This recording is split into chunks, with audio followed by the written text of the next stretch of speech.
What's up, everybody? Happy Saturday. Ray here, Punisher Lemans garage. As you can see, the Punisher car is running again after my catastrophic failure at the No Name. I got the interior all put back together, and I started working on this console.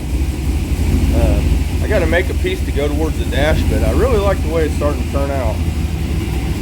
But we're going to take the car up to the Maple Leaf Festival in Carthage, Missouri. Show it off a little bit. I'll take some video while I'm there. So enjoy, guys.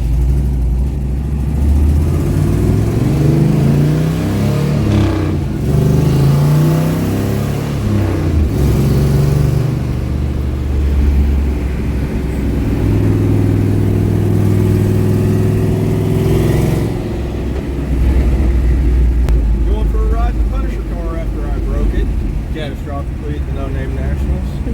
We got it all back together, got a new transmission. Car shifts flawlessly now.